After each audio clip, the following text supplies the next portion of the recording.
गिबियावनो आंनि YouTube चेनेलाव नोंथांमोन बयखौबो बरायग्रोबाय। दिनै आं नोंथांमोननि सिगाङाव मोनसे टपिक्सनि सायाव सावरायनो होननानै बे भिडिअखौ खालामनाय जादों।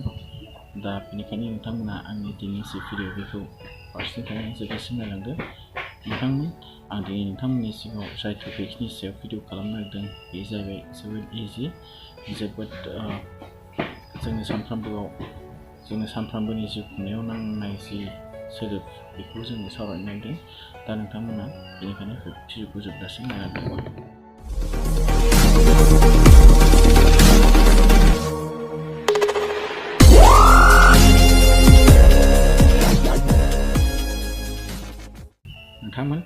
आङो दा नोंथांमोननि सिगाङाव अननाय बे सोदोबनि सायाव भिडिअखौ खालामनो नागिरदों। दा जोंनो अननायखौ मानो नांगौ आरो जोङो बुहुमाव सासे मानसि हिसाबै मोनसे सुबुं माहारि हिसाबै जोङो माबोरैहाय थांनानै थानांगौ आरो अनलायनायनि गेजेरजों जों माबोरै थांनानै थानांगौ बेखौ नोंथांमोननि सिगाङाव आङो सुंद'यै फोरमायनो नागिरदों।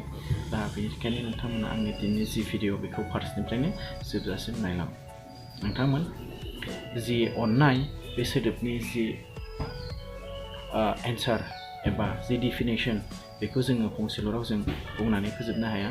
नोंथांमोन अननाय होननानै बुङोब्लाथाय अननाया जोंनिया माखासे प्रेक्टिकेलि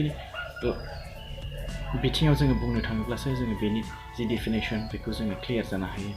जेब्ला सासे मानसिया माबा मोनसे बेसादखौ सोरखौबा बा माबा मोनसे जिनिसखौ गावनि निजिनि साननानै गावनि आंगोनि साननानै जुदि बेखौ बेबहार खालामो, जोथोन लायो, बेबायदियाव जोंनि अननाया सोमजियो। हमनानै लाबाय फर एग्जाम्पल जोङो जोंनि मुवा बेसादखौ जेरैहाय जायखौ नोङो जोबोद आंगो सानो, गावनि निजिनि सानो, बेबायदि बेसादखौ जेरैहाय जोङो अननायजों बेबहार खालामो, अननायजों जोङो बोजबनानै लायो, बेबायदियैनो जोंनि अननाया सोमजियो आरो। दा जोङो मानसि माहारिनि गेजेरावबो जोंनिया अननायखौ बेबायदिनो जोङो सोमजिहोनानै लानांगौ। जेरैहाय जोङो रावबो गुबुन नङा हिसाबै, रावबो मानसियानो जोङो इसोरनि बाहेरा नङा हिसाबै जों साफ्रोमबो मानसिया गावजों गावनि गेजेराव अनलायनानै जोङो थांनानै थानांगौ। जों रावखौबो मालाय साननो नाङा। साफ्रोमबो मानसियानो जोङो माने इसोरनि फिसा एबा सोरजिगिरियासो जोनोम होनाय जोंखौ फिसा महरै जोङो गनायना लानानै नोंथांमोना साफ्रोमजोंबो मोजाङै अनलायनानै थांनानै थायोब्लाथाय जोङो बुहुमाव जोङो गोजोनखौ मोननो हागोन बेखौ आसा खालामो। दा जोङो आथिखालाव नुनो मोनो गोबां मानसियानो सोलोंथाइ मोनि दङ। साफ्रोमबो मानसियानो सोलोंथाइ मोनबाय। बुहुमाव सोलोंथाइ मोननाय अनजिमानि जि अंख बेयो बारायबोबाय। नाथाय अब्लाबो जोंनि बुहुमाव गोजोना, खौसेथिया मानो गैयानिफ्राय गैया जाबोबाय थादों। बेफोर मेइन खारना जाहैबाय जों मानसि माहारिनि गेजेराव अनलायनो रोङाखै। जों मानसि माहारिनि गेजेराव जोङो अनलायनो रोङिनि थाखायनो जों गावजों गावनि गेजेराव नायनो बालायनाय, गावजों गावनि गेजेराव दावराव दावसि जालायनानै जों गावजों गावनि गेजेराव जोङो एना एनि जानायखौ जोङो नुनो मोनो। दा बेनिखायनो नोंथांमोन जों मानसि हिसाबै जोङो अनलायनांगोन। जों मानसि हिसाबै जों अनलायनानै थांनानै थानांगोन। अब्लासो जोंनि गेजेराव खौसेथि आरो जोंनि गेजेराव थांना थानायाव जोंना इजि जागोन आरो। जोङो सोलोंथाइ मोननानै सोलोंथाइ मोनि बायदि बेबहार खालामनायनि थाखायसो जों साफ्रोमबो मानसिफोरनि गेजेराव आथिखालाव जोङो गोबां दावराव दावसि जानायखौ नुनो मोनो। जेरैहाय जोङो बुहुमाव जोङो खोनानो मोनो दावराव दावसि, लबनि थाखाय दावराव दावसि जायो जोंना।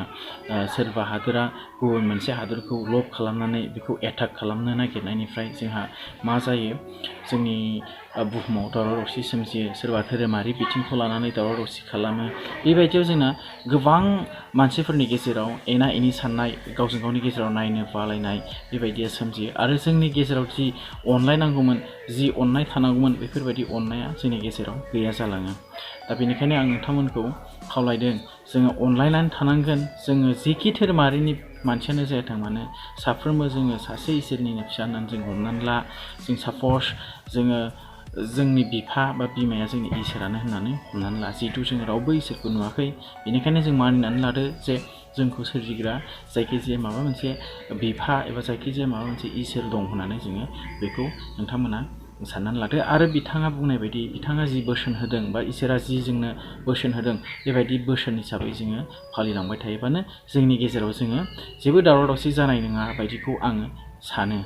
दा जोङो गोबां दावराव दावसि खोनानो मोनो नै दाख्लै बावैसो काश्मीराव जोंनिया पुलवामा एटाक जानानै थांबाय बेवहाय गोबां साखियाल्ला गोबां डिफेन्सआव मावग्रा बिथांमोना जिउ गोमाबाय बेफोर गासैबो मानि थाखाय जादों जों गाव गावनि गेजेराव अनलायनाय गैयिनि थाखायसो जादों बेफोरो क्रिएट जादों मानो जोंनि गोसोआव लब सोमजिनायनि थाखाय जेनेबा बिथांमोना माबा मोनसे साननानै माबा मोनसे बेसाद लुबैनानै बेनि एगेन्स्टआव बिसोरखौ बमा होनानै बुथारबाय जोबोद दुखुनांथाव जोंफोरनि थाखाय जायफोर बिथांमोना थैजाबाय जायफोरनि न'खरा गावनि गथ' एबा सोरनिबा हौवा बेफोरखौ खोमानानै लाबाय बेनि थाखाय बेसेबांबा दुखु आरो बेनि थाखाय सरकाराबो बेसेबांबा खहा दा अब्ला साननानै नायदो जुदि जों बेफोरबायदि खालामलायालासे गावजों गावनि गेजेराव खौसे थालायनायमोनब्ला जोङो जोंनि सिकिउरिटिनि थाखाय मानो मानसिखौ जोङो भलन्टियार हिसाबै जोङो मानसिखौ मानो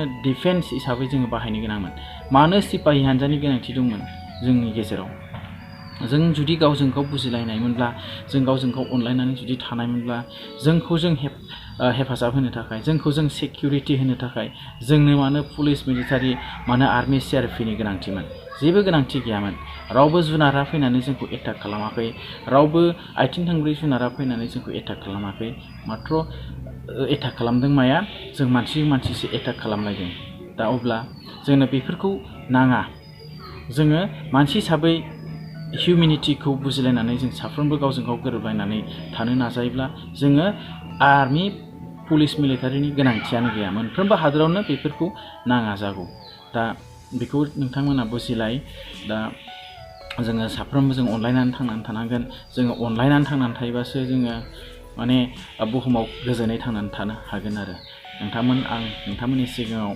बेखिनिखौनो शेयार खालामबाय नोंथांमोननि सिगाङाव अननाया मा अननायखौ जोङो मानो नांगौ आरो अननाय गैयाब्ला जोंनि समाजा जोंनि रायजोआ जोंनि हादरा जोंनि बुहुमा मा जायो आं बेखौ एसेब्लाबो नोंथांमोननि सिगाङाव डिटेल्सै आङो फोरमायथिबाय गुवारै फोरमायथिनो हायाब्लाबो दा बेनिखायनो नोंथांमोननि सिगाङाव आङो बेखिनिखौनो भिडिअ खालामनानै शेयार खालामनानै गोजोननाय मोनबाय आरो आसा खालामदों नोंथांमोना बे भिडिअखौ नायनानै गोजोनदों आरो मोजां मोनदों आरो जुदि आंनि बेबायदि भिडिअ खालामनायाव माखासे बुंनायाव आंनि एक्सप्रेस खालामनायाव गोरोन्थि जादोंब्ला अन्नानै आंखौ निमाहा खालाम आं बेबायदिनो नोंथांमोननि